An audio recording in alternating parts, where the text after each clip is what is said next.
नमस्कार, आप देख रहे हैं कुरुक्षेत्र। मैं हूं सौरभ शर्मा आपके साथ। बिहार में आज जो कुछ हुआ, नीतीश कुमार 8वीं बार मुख्यमंत्री पद की शपथ लेते हुए आपको दिखाई दिए।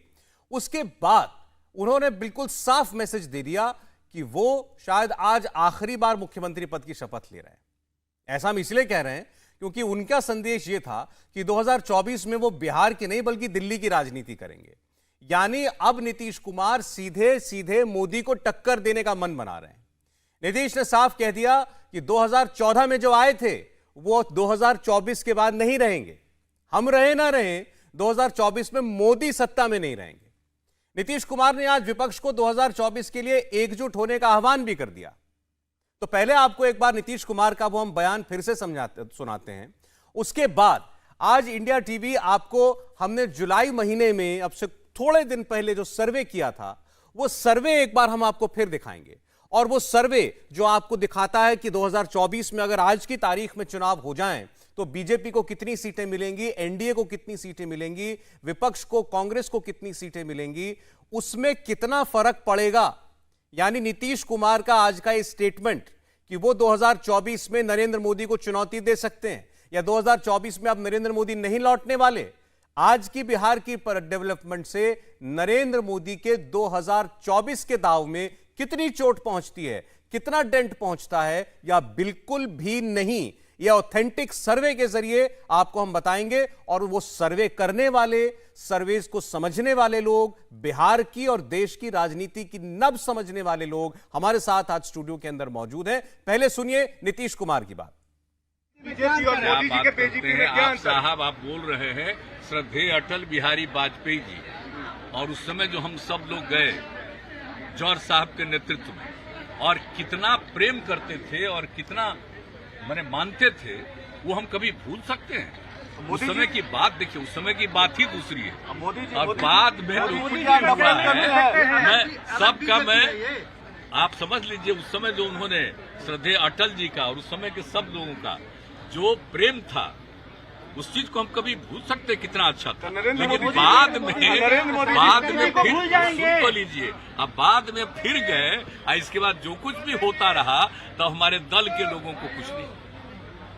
एक आदमी को हम जिम्मा दे दिए और फिर उसी आदमी के बारे में सबसे पूछिए पार्टी के तरफ रहने के बजाय कहीं और दिमाग चले। ना, हमको देखिए, हमको किन्हीं पर कुछ नहीं कहना है। सर, 2024 के प्रधानमंत्री पद के उम्मीदवार होंगे आप? नहीं, हम किसी चीज के उम्मीदवार का हम कोई दावेदारी नहीं। आपके कार्यकर्ता लेकिन इतना तो जरूर कर दीजिए ना कि 14 में जो आए 24 तक के आगे रह पाएंगे कि नहीं रह पाएंगे, वो नरेंद्र मोदी जी को रोकेंगे। तो नीतीश कुमार के इरादे आपने आज सुन लिए क्या हैं। अब उनके इस इरादे से बीजेपी को कितना नुकसान होने वाला है, इस पर तो हम बात करेंगे ही। लेकिन जो हमने सर्वे अभी आपको पिछले महीने कुछ हफ्ते पहले ही दिखाया था, उसकी बात हम करते हैं। मैं एक बार फिर से जरा आपको सर्वे के आंकड़े दिखाना चाहता हूं। मेट्राइज इंडिया टीवी का ये सर्वे था, और इस सर्वे में बात यह हुई थी कि अगर आज बिहार में विधानसभा का चुनाव हो जाए तो आप देखिए कि बीजेपी को क्या फायदा या नुकसान होता। 2020 में बीजेपी को 77 सीटें मिली थी विधानसभा चुनाव में। आज चुनाव होता तो वो 81 हो जाती। ये सर्वे तब हुआ था जब नीतीश कुमार मुख्यमंत्री थे एनडीए के साथ। ऐसे में जेडीयू की सीटें घटती, 45-37 हो जाती। आरजेडी की सीटें 79 से बढ़कर 83 होती, कांग्रेस पार्टी की 19 से घटकर 11 होती। लेकिन बीजेपी को फायदा होता अगर आज की तारीख में विधानसभा चुनाव होते, और नीतीश को नुकसान होता। लेकिन सरकार एनडीए की बनती। अब यह स्थिति पलट चुकी है, तो हम बात करेंगे इस पर कितना असर पड़ता है। एक बार जरा हम लोकसभा की भी, हमारा सर्वे लोकसभा का क्या कह रहा था वो भी हम दिखा दें। तो लोकसभा के सर्वे में हमारा आंकड़ा यह था कि आज अगर चुनाव हो जाते तो बीजेपी को 21 सीटें मिलती, जो 17 थी 2019 में, 4 बढ़ जाती। जेडीयू को 14 सीटें मिलती, अगर ये गठबंधन बना रहता। ये 16 सीटें थी पिछली बार, 2 सीटें घटती। राजद की एक भी सीट नहीं थी 19 में, 4 सीटें बढ़ जाती। और कांग्रेस पार्टी की 1 सीट जो पहले भी थी उनके पास, वो रहती। तो एनडीए जो 39 पर था 2019 में, इस बार सर्वे कह रहा था कि अगर आज लोकसभा के चुनाव होते बिहार के अंदर तो ये घट करके 35 पर आ जाती। लेकिन इस सब के बीच अब जो ये नया डेवलपमेंट बिहार में हुआ है, और उसके बाद नीतीश कुमार की 2024 वाली थ्योरी जो सामने आई है, इस पर बात करने के लिए हमारे साथ बीजेपी के सीनियर लीडर बिहार के पूर्व deputy chief minister Sushil Kumar Modi ji हैं। सुशील जी, आपका बहुत स्वागत है इंडिया टीवी पर। ये सर्वे हमने इसलिए दिखाया क्योंकि आज एक चुनौती पेश कर दी है, बल्कि मैं तो कहूंगा सीधा चैलेंज नीतीश कुमार जी ने नरेंद्र मोदी जी को दे दिया है कि 2024 में अब वो नहीं रहने वाले। अरे देखिए, नीतीश कुमार क्या चुनौती देंगे। नरेंद्र मोदी का ग्राफ लगातार ऊपर की ओर जा रहा है। ये 2014 वाले नरेंद्र मोदी नहीं है। जिस तरह से उन्होंने कोरोना का मुकाबला किया, जिस तरह से वो महंगाई का मुकाबला कर रहे हैं, जिस तरह से उन्होंने पिछले 8 साल में देश को, पूरी दुनिया में भारत के गौरव को बढ़ाने का काम किया है, आज उसी का परिणाम है कि जिस राज्य में भी चुनाव हो रहे हैं वहाँ बीजेपी का झंडा जो है लहर रहा, फहरा रहा है। तो जो देखिए, नरेंद्र मोदी का कोई मुकाबला नीतीश कुमार, कोई लालू यादव, कोई ममता बनर्जी, वो राज्य में नेता हो सकते हैं, लेकिन राष्ट्रीय स्तर पर भाई जनता दल को दूसरे राज्य में क्या है, ममता बनर्जी का दूसरे राज्य में क्या है, ये सारे नेता अपने राज्य तक सीमित हैं। और देखिए, लोकसभा के चुनाव में लोग यह देखना चाहते हैं कि प्रधानमंत्री कौन होगा। तो जिस पार्टी का पूरे देश के सभी राज्यों में जिसका संगठन है, जिसकी सरकारें हैं, और नरेंद्र मोदी जैसा लोकप्रिय व्यक्तित्व है, लोग उस पार्टी का प्रधानमंत्री बनाना चाहेंगे। किसी देवेगौड़ा, किसी इंद्र कुमार गुजराल, किसी चंद्रशेखर की सरकार बनाना चाहेंगे। देखिए, भारत इस प्रकार की गलतियां दोबारा नहीं करने वाला है। वो प्रचंड बहुमत के साथ नरेंद्र मोदी फिर से एक बार 2024 में भारत का नेतृत्व करेंगे, और बिहार भी उनकी झोली के अंदर ज़्यादा से ज़्यादा सीटों को देने का काम करेगी। देखिए, बिहार के अंदर जो अति पिछड़ा समाज है, जो लगभग 30% से ज़्यादा है, ये नरेंद्र मोदी के साथ है, और वो नरेंद्र मोदी को अपना नेता मानता है। नरेंद्र मोदी भी अति पिछड़ा समाज से आते, तेली समाज से आते। तो बिहार के अंदर जो 30% से ज़्यादा जो अति पिछड़ा समाज है, उसने 2014 में भी, 2019 में भी, और नरेंद्र मोदी के नाम पर गिन कर एक एक वोट दिया था। और आगे जब भी चुनाव होंगे 2024 के अंदर, तो फिर से एक बार बिहार के अंदर प्रचंड बहुमत के साथ हम सीटें जीतेंगे और नरेंद्र मोदी देश के प्रधानमंत्री बनेंगे। अभी आपने अति पिछड़ा समाज की बात की, वो बात करते हैं यादव समाज की, वो बात करते हैं मुस्लिम मतदाता की, कुर्बी कुशवाहा की, ईबीसी को वो अपना मानते हैं, महादलित को वो अपना मानते हैं। तो वो कहते हैं कि ये सब तो हमारे साथ है, एक नई लकीर, बड़ी लकीर खींची जा चुकी है अब। देखिए, 2014 में जब नीतीश जी अकेले चुनाव लड़े, उस समय तो ज़्यादा लोकप्रिय थे नीतीश जी, अपनी पॉपुलैरिटी की ऊंचाई पर थे, 2 सीटों पर सिमट गए थे। उसमें ईबीसी ने नीतीश जी का साथ छोड़कर नरेंद्र मोदी को वोट दिया था। और देखिए, 2014 में या 2015, 2024 में जमीन आसमान का फर्क है। नरेंद्र मोदी की ऊंचाई, बीजेपी की इतनी अधिक संख्या में राज्यों में सरकारें, और बिहार के अंदर भी बूथ बूथ तक भारतीय जनता पार्टी का संगठन पहुंच चुका है। तो इसलिए, और देखिए, धीरे धीरे नीतीश जी का ग्राफ नीचे गिरता जा रहा है। मैं उनका सम्मान करता हूँ, मैंने उनके साथ काम किया, अच्छा काम किया हम लोगों ने मिलकर। लेकिन एक लंबे समय तक जब एक ही व्यक्ति किसी पद पर बना रहता है, तो धीरे धीरे एक एंटी इनकम्बेंसी की लोकप्रियता कम होती जाती है। और उसी का परिणाम था कि 2020 के विधानसभा चुनाव में वो 45 पर पहुंच गए। अगर उनकी लोकप्रियता होती तो कोई चिराग पासवान, कोई दूसरा व्यक्ति आ जाता तो भी नीतीश कुमार को हरा नहीं सकता था। लेकिन उनकी पॉपुलैरिटी इतनी नीचे चली गई, और 2024 से जब तक आएगा, 2025 जब तक आएगा जी, तो पता नहीं नीतीश कुमार की क्या स्थिति होगी। नहीं, लेकिन अभी आप जो कह रहे हैं कि नीतीश जी का ग्राफ गिर रहा है, लगातार लोकप्रियता गिर रही है, वो लोकप्रियता तो नहीं, सुशील जी, वो इसके लिए जिम्मेदार आपको मानते हैं। वो तो खुलकर कह रहे हैं कि देख लीजिए हमारी 2015 में कितनी सीटें आई थी, लगभग आधी सीट हो गई आपके साथ जाने की वजह से। तो जिम्मेदार आप है उनकी सीटें घटाने के लिए। अरे भाई जब लालू जी के साथ गए तो उनकी सीटें कितनी थी? वो तो 115 थे, तो 115 से घटकर क्यों आ गए 74, 73 पर? तो देखिए, इतने लंबे समय तक वो मुख्यमंत्री रह चुके हैं बिहार के कि लोग अब पिक्चर बदलना चाहते हैं, लोग चेहरा बदलना चाहते हैं, जिसको अंग्रेजी में कहते हैं फटीग। लोग थक गए हैं, एक ही ट्रेलर, एक ही फिल्म देखते देखते लोग थक गए हैं। तो इसलिए नीतीश जी के बारे में मैं ये नहीं कहूँगा कोई अन्यथा बात, लेकिन उनकी लोकप्रियता दिन पर दिन कम होती जा रही है। और अब तो वो चले गए राजद के साथ, जिस राजद की पहचान गुंडागर्दी, जमीन पर कब्जा करो, शराब माफिया, अपहरण, गुंडागर्दी। भाई जिस पार्टी की यह पहचान है, आपको पता है उनके पार्टी के दो विधायक जेल में बंद हैं बलात्कार के आरोप में। एक राजवल्लभ यादव को सजा हो चुकी है, दूसरे अरुण यादव जिन्होंने हाल में और सरेंडर किया है। तो जिस पार्टी के अंदर अपराधी, बलात्कारी, भ्रष्टाचारी, खुद लालू यादव कितने मामलों के अंदर हैं, कितने मामलों पर उनके ऊपर आरोप लगे हुए हैं, और केवल आरोप नहीं है बल्कि उनको सजा हो चुकी, सजा याफ्ता है। और मुझे तो दुख होता है कि जिस ललन सिंह जी ने लालू यादव को जेल भिजवाया, आज अगर लालू यादव अगर जेल गए तो उसका एकमात्र कोई व्यक्ति जिम्मेवार है, तो उसका नाम शिवानंद तिवारी और ललन जी है।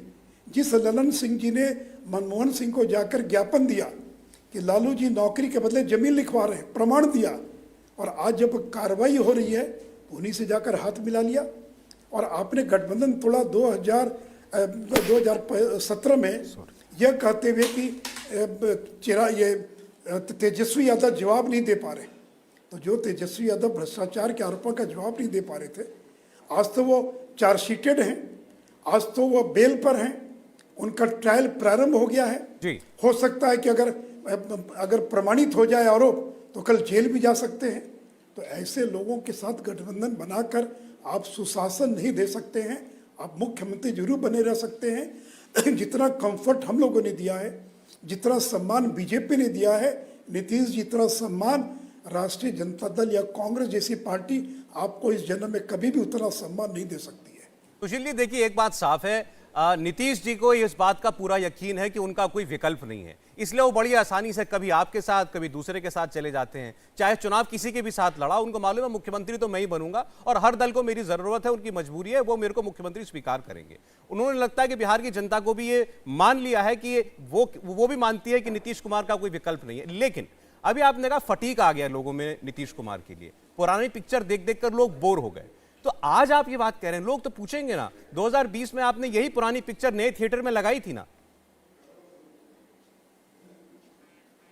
नहीं, हमने लगाई। देखिए उस समय भी हम लोगों ने 5 सर्वे कराया था और 5 सर्वे की यही रिपोर्ट थी कि नीतीश कुमार की लोकप्रियता दिन पर दिन घटती जा रही है। लेकिन हमारे पास कोई विकल्प नहीं था। हम चाहते थे कि नीतीश जी के साथ मिलकर, फिर भी एक ईमानदार व्यक्ति इनके साथ मिलकर सरकार हम लोग चुनाव लड़े। लेकिन देखिए फटीक का ही परिणाम है कि जहां 2010 में 115 या 118 सीटें जीते थे, घटते घटते वो 45 पर पहुंच गए। और अगर नरेंद्र मोदी ने 2020 के अंदर धुआंधार प्रचार नहीं किया होता और राजद पर तीखा हमला नहीं किया होता तो इनकी सीटें घटकर 25 पर पहुंच गई होती, 25 पर। तो नीतीश जी को इस बात का एहसास ही नहीं है कि 15 साल हो गया, 18 साल हो गया, अब लोग उब गए, लोग नया चेहरा देखना चाहते हैं। लेकिन अब उनको गलतफहमी है, तो मैं इसके बारे में क्या कह सकता हूँ। और अब देखेंगे अगला जब लोकसभा का चुनाव होगा, अब फिर मैंने कहा चाहे वो केसीआर हो, ममता बनर्जी हो, नीतीश कुमार हो, वो नरेंद्र मोदी का मुकाबला नहीं कर सकते। ये क्षेत्रीय नेता है, ये अपने राज्य तक सीमित है और अपने राज्य में भी लोकप्रियता कम होती जा रही है।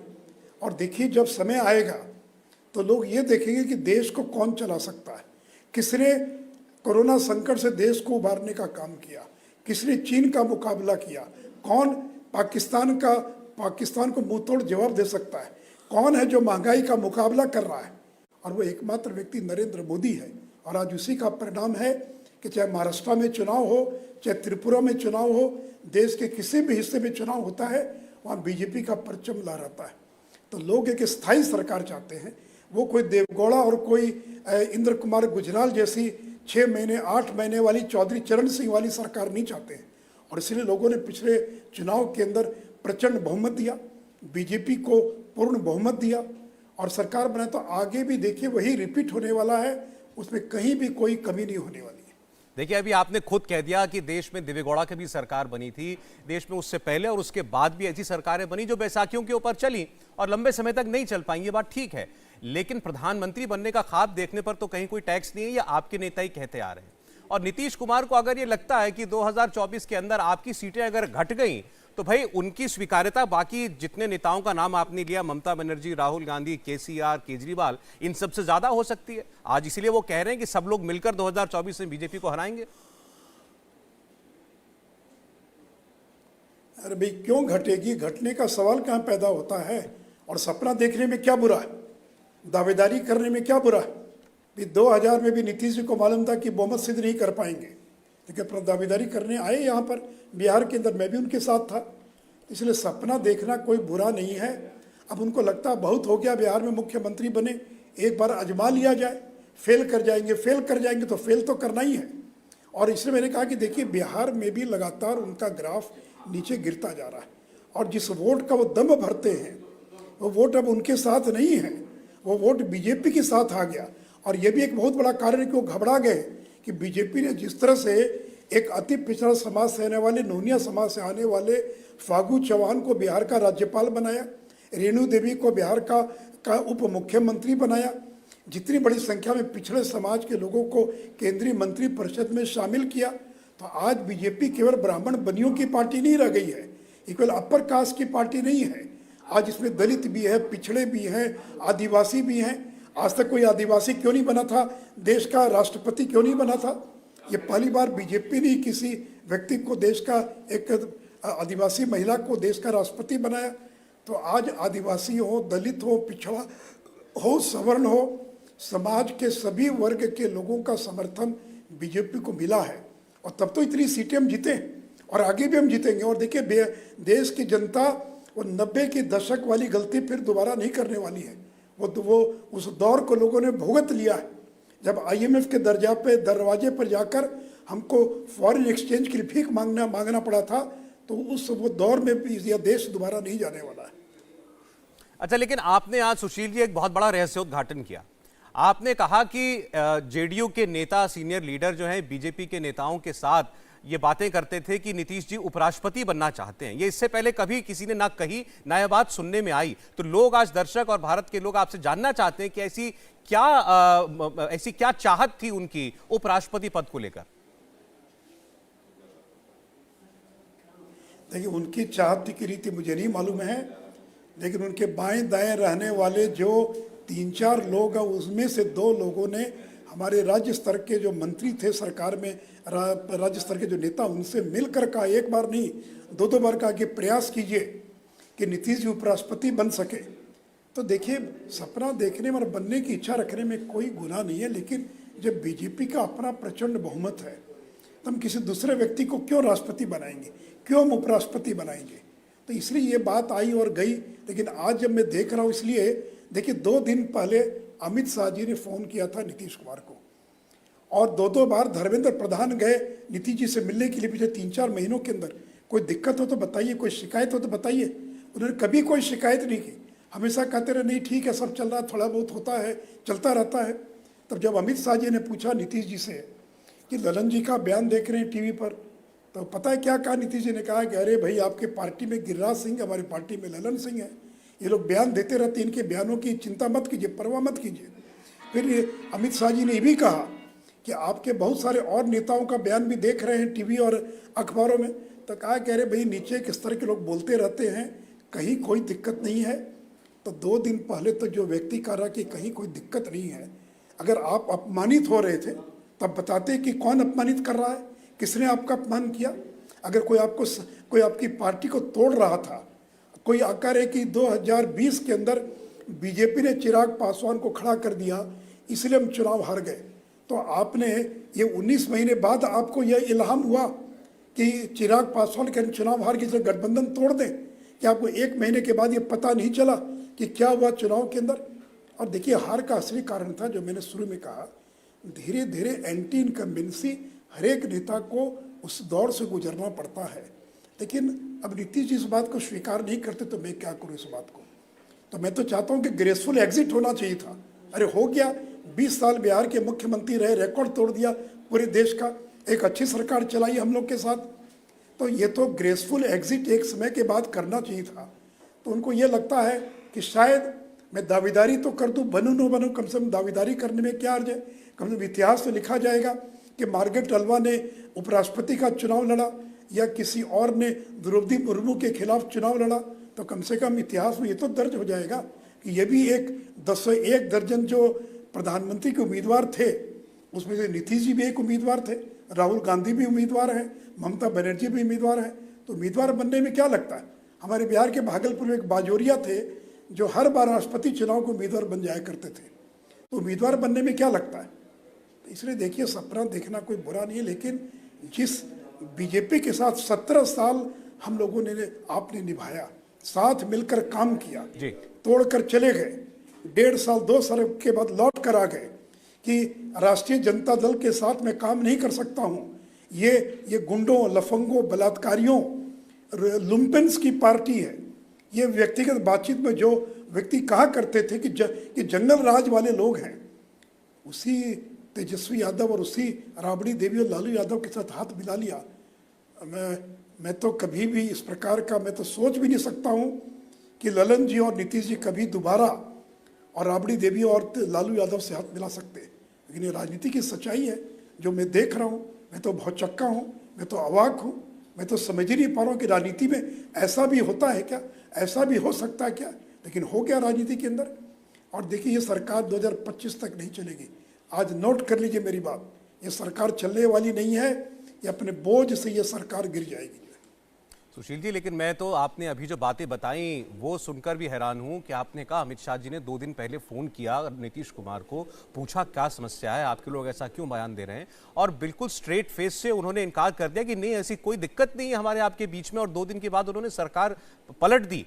इसका मतलब तो सिर्फ इतना है कि उनकी बातचीत काफी पहले से, कुछ वक्त से आरजेडी के साथ चल रही थी, तेजस्वी यादव के साथ वो जाना चाहते थे, दोनों के बीच में बातचीत हो चुकी थी, लेकिन वो एक मौके की ताक में थे और आप लोग बिल्कुल अंधेरे में रहे। निश्चित तौर पर हम अंधेरे में रहे। हम लोग देख रहे थे कि संकेत ठीक नहीं है, लेकिन फिर भी हम लोग को लगता था कि नीतीश जी ऐसा नहीं कर सकते हैं, जिसके साथ 2 साल पहले जिसका साथ छोड़ दिया, या 4 साल 5 साल पहले, फिर दोबारा उससे हाथ मिलाएंगे, ये दोबारा गलती नहीं करेंगे। लेकिन हम लोग का आकलन गलत था। मैं तो यही कह सकता हूँ कि हम लोग का आकलन गलत था, हम लोग ठीक से आकलन नहीं कर पाए, हम लोग नीतीश जी को नहीं समझ पाए, ये हम लोग की गलती थी। अब ये मैं नहीं जानता, देखिए कि वो नेता हैं और बड़े मंझे नेता हैं कि वो ये बातें केवल पब्लिक कंजम्पशन के लिए कहते हैं, लोगों को बताने के लिए, या इसमें कोई हकीकत वो वाकई मानते हैं। उनका कहना ये है, उनकी पार्टी के लोग भी ये कहते हैं कि 2020 में उनकी वजह से, उनके वोट की वजह से जो आपको ट्रांसफर हुआ, आप तो पहुंच गए 77, तो वो ये उनकी करामात थी कि आपको जंप मिला और आपकी वजह से वो नीचे आए। तो आज आपने जो प्रेस कॉन्फ्रेंस में और अभी भी कहा ना कि उनका जो वोट था आज वो उनका वोट नहीं रहा, वो कहते हैं उन्हीं का वोट था जो आपको मिला। अरे भाई, अगर यही बात ये सही अगर है तो आप मुख्यमंत्री क्यों बने? उसी दिन इनकार कर देते कि हम बीजेपी ने धोखा दिया है, बीजेपी के लोगों ने काम नहीं किया। ये समझने में 19 महीना लग गया आपको। अरे तो महीने 2 महीने के भीतर मालूम पड़ जाता, जब आपने रिव्यू किया होगा तो आपको मालूम पड़ गया वो किसने काम किया, किसने काम नहीं किया। तो आप उसी समय तोड़ देते हैं। 19 महीने के बाद आप तोड़ेंगे गठबंधन, और 19 महीने पुरानी बात को मुद्दा बनाकर फिर आरसीपी को बलि का बकरा बना रहे हैं। अरे भाई, कोई आरसीपी सिंह को मंत्री बना देगा केंद्र में बिना नीतीश जी की सहमति के? अमित शाह जी ने 1 बार नहीं 2 बार फोन किया, और जब नीतीश जी ने आरसीपी सिंह के नाम पर सहमति दिया तब आरसीपी सिंह केंद्र में मंत्री बने। और अब कह रहे कि बिना बताए मंत्री बन गए। अगर बिना बनाए मंत्री बना तो 19 महीने तक वो क्यों मंत्री बने रहे? आपने क्यों नहीं उनको हटा दिया? क्यों नहीं पत्र लिखा कि आरसीपी सिंह अपने मन से मंत्री बन गए हैं, इनको हटा दीजिए? आज आप कह रहे हैं कि वो अपने मन से मंत्री बन गए, हमसे पूछा नहीं। तो देखिए, कम से कम जनता दल के नेताओं से मैं आग्रह करूंगा, इतना झूठ मत बोलिए, इतना सफ़ेद झूठ, इतना सरासर झूठ, इतनी झूठ की खेती नहीं करना चाहिए। ठीक है, तोड़ने का मन था, बोलते साफ साफ कि आपके गठबंधन में रहकर मैं प्रधानमंत्री की दावेदारी नहीं कर सकता हूँ, मैं जा रहा हूँ यूपी के साथ। तो हम लोग क्या करते, हम तो थोड़ी ज़बरदस्ती आपको रोक लेते। अगर आपने मन बना लिया तो संकेत तो मिल रहा था, लेकिन हम लोग को ये भरोसा नहीं था। कल हमारे पार्टी के 2 वरिष्ठ नेता जब नीतीश जी से बात किए पटना के अंदर, तो भी उन्होंने कहा कि नहीं कोई दिक्कत नहीं है, सब ठीक है। अरे ये सब बयानबाजी वगैरह होती रहती है। और उसके बाद तोड़कर उनसे हाथ मिला लिया जो बिहार में जंगल राज लाने के लिए बदनाम है। जो तेजस्वी यादव 2020 में लालू और राबड़ी की फोटो लगाने में जिनको शर्म आती थी, अपने माँ और पिता जिन्होंने 15 साल राज किया, उनकी फोटो लगा कर जनता से वोट मांगने में उनको संकोच हो रहा था जी। और कहते थे कि मंत्रिमंडल की पहली बैठक में 10 लाख नौकरी दूंगा। तो मंत्री, आज तो सरकार बन गई, मंत्रिमंडल की पहली बैठक में ऐलान कीजिए कि हम 10 लाख लोगों को रोजगार देंगे, रोजगारी नौकरी देंगे, सरकारी नौकरी देंगे। जो आंगनबाड़ी सेविका सहायिका है, जो रसोइया हैं, उनके मानदेय को दुगना करेंगे, समान काम समान वेतन को लागू करेंगे। तो मंत्रिमंडल की पहली बैठक में हस्ताक्षर कीजिए और घोषणा कीजिए और करके दिखाइए जी। तो इसलिए देखिए, बोलना एक बात है, ये नेताओं की करनी कथनी में इतना बड़ा अंतर हो सकता है, और खास करके नीतीश जी के कथनी करनी में यह मैंने कभी भी सोचा नहीं था। सुशील जी, बहुत धन्यवाद आपका इंडिया टीवी से बात करने के लिए। आपने बड़ा खुलकर सारी परिस्थिति बताई, बीजेपी की तरफ से क्या प्रयास हुए वो भी बताया, और नीतीश जी कैसे बार बार आपसे कहते रहे कि कोई दिक्कत नहीं है, और एकदम से उन्होंने ये कदम उठा लिया। बहुत शुक्रिया आपका। सुशील मोदी की बातें आपने सुनी, सारा परिप्रेक्ष्य उन्होंने अपनी तरफ से क्लियर किया कि क्या बिहार की परिस्थिति बनी और कैसे बनी। लेकिन हम ये बात कर रहे हैं कि नीतीश कुमार का जो ये दावा है कि 2024 में नरेंद्र मोदी नहीं आने वाले, और जो लोग ये समझते हैं कि नीतीश कुमार अब चुक चुके हैं, वो अब केंद्र की राजनीति भी करेंगे और वो लोगों को एकजुट करके उनके नेता बनना चाहते हैं, तो हकीकत क्या है ये आपको आंकड़ों के नजरिए से हम समझा रहे हैं। कुछ एक बार फिर कुछ ग्राफिक्स आपके सामने रखना चाहते हैं। हमने आपको बताया कि लोकसभा में चुनाव हो जाए अगर आज की स्थिति में बिहार में, तो क्या परिस्थिति बनती। एक बड़ा सवाल हमने अपने सर्वे में पूछा था, वो ये कि लोकसभा के चुनाव 2020 के चुनाव में, विधानसभा के चुनाव में गौर कीजिएगा, विधानसभा के चुनाव में जहां मुख्यमंत्री चुनना था, वहां लोगों ने किन मुद्दों पर वोट किया। तो 41% लोगों ने यह कहा था कि उन्होंने केंद्र की योजनाओं से प्रभावित होकर वोट किया। 41% लोग मोदी की स्कीम से प्रभावित होकर वोट कर रहे थे। कब? 2020 में विधानसभा के चुनाव में। और नीतीश कुमार मुख्यमंत्री, 15 साल के मुख्यमंत्री, उनकी नीतियों पर 26% लोग वोट कर रहे थे। तो ये आपने देखा कि ये लोगों का रवैया था, और इसीलिए बीजेपी के लोग ये कहते हैं कि लोकसभा का वोट तो मोदी के नाम पर आता ही है, विधानसभा का वोट भी बिहार में जो मिला था वो भी नरेंद्र मोदी के नाम पर मिला। लेकिन क्या एनडीए से नीतीश कुमार के अलग होने पर अब कोई बहुत बड़ा फर्क पड़ेगा? यह सवाल हमने लोगों से किया जुलाई के महीने में कि आज लोकसभा चुनाव हुए तो कौन जीतेगा। तब नीतीश कुमार एनडीए का हिस्सा थे, नरेंद्र मोदी के साथ थे, उनके 16 जो विधायक सांसद हैं वो भी उसमें शामिल थे।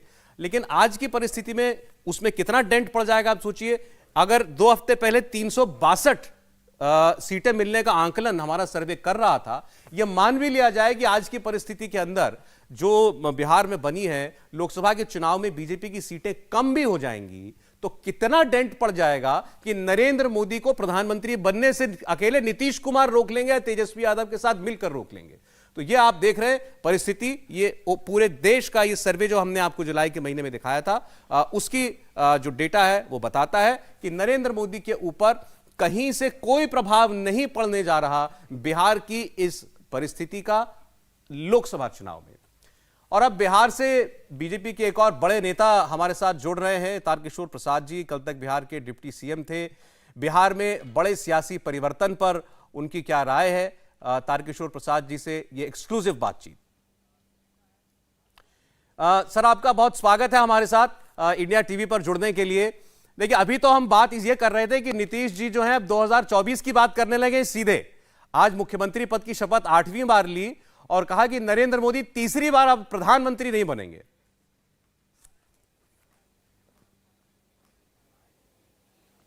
देखिए, ये बिहार में जनता दल यूनाइटेड के बूते 2000 से लेकर अब तक अपनी सरकार स्वयं नहीं बना पाए। हमेशा एनडीए का या महागठबंधन का इन्होंने सहारा लिया, तब ये बिहार के मुख्यमंत्री हुए। अब ये पूरे देश की बात कर रहे हैं। इनके पीछे इनकी मंशा है कि हम प्रधानमंत्री पद के उम्मीदवार हों, क्योंकि कई लोगों ने इन्हें प्रधानमंत्री के रूप में इनकी चर्चा कर दी है, और उसके कारण आज कल की ये परिस्थितियां बनी है, क्योंकि उन्हें पता था कि अगर वो अगर प्रधानमंत्री का उम्मीदवार बनना है तो एनडीए के प्रधानमंत्री और प्रधानमंत्री के आने वाले 2024 में उम्मीदवार श्री नरेंद्र मोदी जी होंगे। इसलिए उन्होंने उसी उद्देश्य को पूरा करने के लिए एक अच्छी सरकार जो चल रही थी उससे, एनडीए की, उससे अलग होकर और ऐसे लोगों का इन्होंने दामन थामा जी, जिससे 2017 में भ्रष्टाचार और एक बिंदु और था कि राष्ट्रीय जनता दल यूनाइटेड को तोड़ रही है। इसी दो बिंदु पर वे इन्होंने राष्ट्रीय जनता दल से अपने को अलग किया था जी। और कल भी इन्होंने कहा कि भारतीय जनता पार्टी जनता दल यूनाइटेड को तोड़ रही है। तो देखिए, एक ही पंक्ति को उस 2017 में भी कहा था और उसी पंक्ति को इन्होंने 2022 में दोहराया है। तो ये इस तरह के पंक्तियों का सहारा लेकर ये अपने राजनीतिक महत्वाकांक्षा के लिए सरकार से अलग होते हैं। ठीक है तारकिशोर जी, चले अब पीछे की वजह ही तो हम आपसे समझना चाहते हैं, क्या वजह रही? क्योंकि नीतीश कुमार जी ने तो बहुत खुलकर कुछ अपने, उन्होंने खुद नहीं बोला, उनके साथी बोल रहे हैं, उनकी पार्टी के और लीडर बोल रहे हैं। आप डिप्टी चीफ मिनिस्टर थे, आपका रोज का मिलना होगा, आपका रोज का उनसे बात करना रहा होगा। कभी उनकी बातों में आपको ये लगा कि नहीं ऐसा भी ये कर सकते हैं, नहीं ये बड़े कुछ हमसे नाराज चल रहे हैं, या ये इनका इस सरकार में हमारे साथ काम करने का मन नहीं लग रहा है? कभी उनके व्यवहार में आपको लगा? नहीं, देखिए, समय समय पर कई बिंदुओं पर हम सब बात करते रहते थे और जहां हमें अपने राष्ट्रीय नेतृत्व का परामर्श लेना पड़ता था, फिर उनसे बात करके उन मुद्दों को हम रिजॉल्व करते थे। परसों जब राष्ट्रीय जनता दल के राष्ट्रीय अध्यक्ष का बयान आना शुरू हुआ तो हम और मंगल पांडे जी मुख्यमंत्री से मिले थे और मुख्यमंत्री जी को हम सबों ने कहा भी था कि इस तरह की जो बयान आ रहे हैं, इसमें अगर कहीं कोई ऐसा मुद्दा है तो आप हमें बताएं, तो हम केंद्रीय नेतृत्व से बात करेंगे या फिर हम लोग उस मामले को देखेंगे। तो उन्होंने कहा भी कि श्री अमित शाह जी से हमारी प्रातः बात हुई है और फिर उन्होंने श्री आरसीपी सिंह की चर्चा की। तो खैर, श्री आरसीपी सिंह से चर्चा का हमसे करना कोई मायने नहीं था, ये उनके दल के अंदर का मामला था जी। तो हमने स्पष्ट तौर पर उन्हें कहा भी कि आप को अगर कोई किसी मुद्दे पर कठिनाई है तो आप हमें बता सकते हैं, लेकिन उन्होंने कहा कि नहीं, ऐसी कोई कठिनाई नहीं है, हम सिर्फ आरसीपी के मामले पर वो बैठक बुलाएं। ठीक, तारकिशोर जी, बहुत धन्यवाद आपका हमसे बात करने के लिए। आप भी वही बात कह रहे हैं जो भी सुशील मोदी कह रहे थे कि कभी कोई चिंता नहीं बताई उन्होंने, अपनी कोई परेशानी नहीं बताई और ऐन वक्त पर ऐसा कदम उन्होंने अचानक उठाया। बहुत शुक्रिया आपका। और हम जो अभी यहाँ स्टूडियो में आपको बात जिसके बारे में हम बात कर रहे थे कि नीतीश कुमार 2024 की बात करते हैं तो आखिर उसके पीछे आधार क्या है? इंडिया टीवी ने जो सर्वे किया था मेट्राइज के साथ मिलकर के, उसके मुताबिक एनडीए को ऐसा कोई आघात नहीं पहुंचा सकते नीतीश कुमार बिहार में महागठबंधन में शामिल होकर भी। हमारे साथ स्टूडियो में मनोज सिंह हैं जिन्होंने ये सर्वे किया था मेट्राइज से। हमारे साथ हमारे पॉलिटिकल एडिटर देवेंद्र पराशर इस वक्त जुड़े हुए हैं। बाहर से हमारे साथ इस वक्त संजय कुमार जी जुड़े हुए हैं, प्रोफेसर CSDS। आप सबका बहुत स्वागत करते हुए मनोज सिंह जी, आंकड़े सामने चल रहे हैं जो आपने सर्वे में दिखाया था। आपने अपने सर्वे में दिखाया कि इस बार 35 सीटें एनडीए जीतता, लोकसभा के चुनाव अगर अभी हो जाते, जिसमें ये वो परिस्थिति है जब नीतीश कुमार एनडीए का हिस्सा होते। कितना अंतर आ सकता है आपके लिहाज से? क्या ये पूरा का पूरा वोट और पूरा सीट जो है हम महागठबंधन में ट्रांसफर कर सकते हैं? क्या ऐसा होता है? नहीं, कभी भी ऐसा नहीं होता। यदि भारत के चुनाव को यदि आप देखते होंगे, अभी पंजाब का निकला है, कहीं भी देखेंगे जब भी पार्टियां अलग होती हैं तो उसके पूरे वोट उसके हिसाब से ट्रांसफर नहीं होते। एनडीए की पार्ट हो चाहे यूपीए की पार्ट हो, कोई भी पार्ट हो, किसी भी पार्टी का।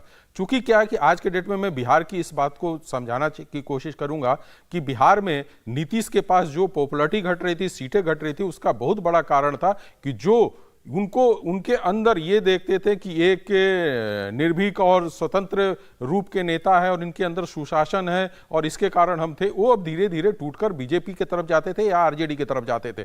मुस्लिम पहले से भी जो था वो आरजेडी के साथ था, लेकिन ऐसा नहीं था कि पूरी तरह से उनके साथ था। कुछ इनके नीतीश के साथ जुड़े थे। 2015 की बात करूंगा जब ये उनके साथ थे। 2015 के बाद जब ये बीजेपी के साथ चुनाव लड़े तो कुछ मुसलमानों का वोट इन्होंने पाया, जो बाद में धीरे धीरे ये घसकता चला गया इनके पास जी।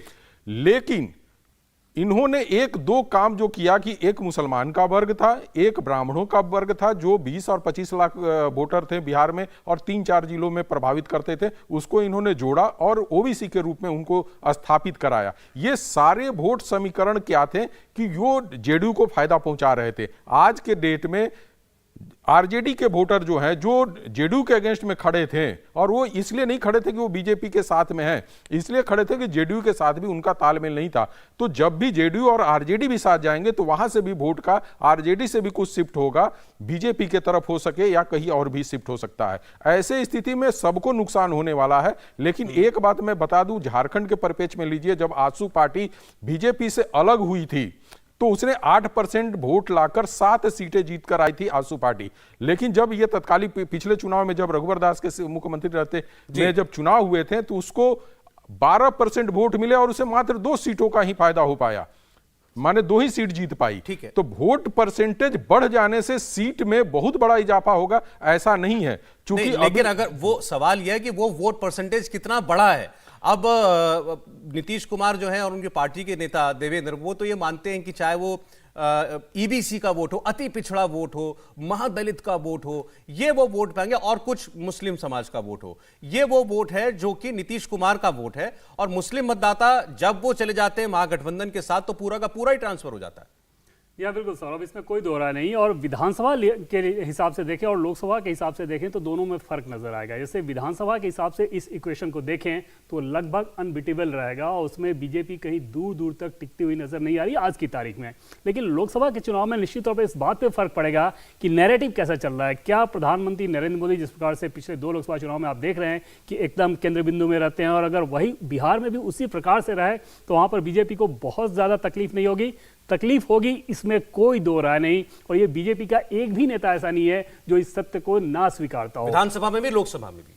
लोकसभा में तो कोई तकलीफ होगी, हाँ, संघर्ष होगा, लेकिन निर्भर करेगा इस बात पे कि नरेंद्र मोदी का जो नैरेटिव है वो कैसा जाता है। क्या वहां पे नीतीश कुमार को अपोजिशन पीएम कैंडिडेट बनाता है, जो कि बहुत दूर की कौड़ी है, क्या बिहारीपन के भाव को जगाया जाता है, ये सब फैक्टर रहेंगे। लेकिन अगर ये फैक्टर उतने प्रभावी नहीं रहे तो लोकसभा चुनाव में नुकसान होगा, लेकिन बहुत ज्यादा नहीं। विधानसभा चुनाव के लिहाज से देखें तो उसमें ऐसा लगेगा आपको कि बीजेपी दूर दूर तक इस गठबंधन के सामने टिकती हुई नजर नहीं आ रही है, क्योंकि जिस प्रकार का वोट का कॉम्बिनेशन है 7 दलों के एक साथ आ जाने के बाद, और उसमें आप सीट के हिसाब से समझ सकते हैं। जैसे पूरा का पूरा सीमांचल एकदम खाली रहेगा, पटना साहिब जैसे बहुत आसानी से आप अभी भी जीत जाएंगे, लेकिन पटलिपुत्रा जो दूसरी वाली सीट है जिसपे रामकृपाल यादव हैं, लगभग तय मानिए कि इस महागठबंधन के सामने हालत खराब हो जाएगी बीजेपी की। उसमें जैसे आरा की सीट बहुत हालत खराब रहेगी, बक्सर की सीट पे आप जीत सकते हैं, सिवान, गोपालगंज, महाराजगंज ये बीजेपी जीत सकती है, छपरा की सीट पे बहुत हालत खराब रहेगी। तो ये सीट वाइज अगर हिसाब से समझिए तो अभी का जो प्रदर्शन था एनडीए का, उस हिसाब से उसमें कमी आएगी, झटका लगेगा। लेकिन नरेंद्र मोदी फैक्टर ऐसा फैक्टर होता है सर, हम लोग लगातार चुनाव में देख रहे हैं पिछले 2 लोकसभा चुनाव से, कि किसी भी नुकसान को बहुत हद तक वो डैमेज कर लेते हैं। उसी प्रकार से अगर बिहार में वो नैरेटिव चला पीएम मोदी का लोकसभा चुनाव में तो उसमें तकलीफ नहीं होगी। विधानसभा के लिए निश्चित तौर पर तकलीफ होगी। आपने सुशील मोदी का सुना बयान कि 5-5 सर्वे कराया गया और नीतीश कुमार की लोकप्रियता में कमी के बावजूद वही उनके पास विकल्प थे। ये अपने आप में बता रहा है कि बीजेपी की स्थिति, बिहार बीजेपी प्रदेश इकाई की स्थिति कितनी पतली है। और अभी जो बिहार बीजेपी का ढर रहा है, जैसे 2 डिप्टी सीएम आपको कहीं नजर आए? पिछले 2 साल से सरकार चल रही थी, धमक के मामले में मैं बात कर रहा हूँ, स्टेट प्रेसिडेंट की बात कर रहे हैं। तो ये सारे लोग ऐसे नहीं हैं जो कि बीजेपी को बहुत बेहतर समझ रहे हो, बहुत बेहतर तरीके से आगे लेके जा रहे हो। अभी के बीजेपी के लिहाज से बिहार विधानसभा में बहुत तकलीफ होगी। चलिए, विधानसभा में बहुत तकलीफ होगी, ये बीजेपी के लोग भी समझते हैं। लेकिन लोकसभा में नरेंद्र मोदी फैक्टर की वजह से अगर कोई नुकसान की गुंजाइश है भी तो उनको, बीजेपी को लगता है कि उसको मैनेज किया जा सकता है। संजय जी हमारे साथ जुड़े। संजय जी, बहुत देर आपको इंतजार कराया। बात दरअसल ये आज इसलिए उठी चर्चा क्योंकि नीतीश कुमार जी ने 2024 का विषय छेड़ दिया और उन्होंने कहा कि जो 14 में आए 24 में नहीं आएंगे। आपको लगता है कि अकेले बिहार राज्य से अगर कुछ नुकसान होता भी है एनडीए को या बीजेपी को, तो वो इतना बड़ा लॉस हो सकता है कि केंद्र पर कोई संकट आ जाए नरेंद्र मोदी को? इस सर्वे की रोशनी में जो कहता है कि अगर आज लोकसभा चुनाव होते तो नरेंद्र मोदी दोबारा प्रधानमंत्री बनते।